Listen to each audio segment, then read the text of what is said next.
चित्रकार के सामने आकर सेठ ने कहा, तुम्हारा चित्र तो मेरे चेहरे से मिलता ही नहीं, फिर यह मेरे किस काम का। सेठ बोलते हैं कि जो तुम चित्र बनाए हो वो तो मेरे चेहरे से मिल ही नहीं रहा है, फिर यह हमारे किस काम का है। तुम ही मिलाकर देख लो। चित्रकार, मेरे चेहरे को ठीक से देख लो।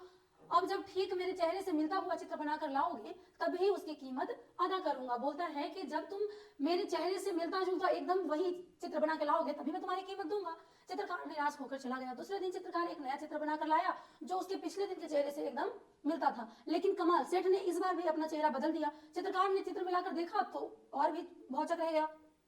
चेहरा चित्र से न मिलता था न मिला, न मिलता था सो न मिला, मतलब इस बार भी नहीं मिला। चित्रकार मारे शर्म के पानी पानी हो गया। चित्रकार शर्म के मारे पानी पानी हो गया। कहाँ उसका नाम था कि वो किसी का भी चित्र बना देता है, और कहाँ वो चित्र बनाने में बार बार चूक जा रहा था तो वो उसे शर्म आने लगी। शर्म के मारे वो पानी पानी हो गया। उसकी समझ में यह बात नहीं आ रही थी कि आखिर उससे ऐसी गलती हो कैसे जाती है। उसने फिर से चित्र बनाने का फैसला किया।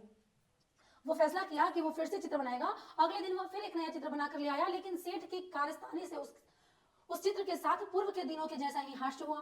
फिर से वही हुआ।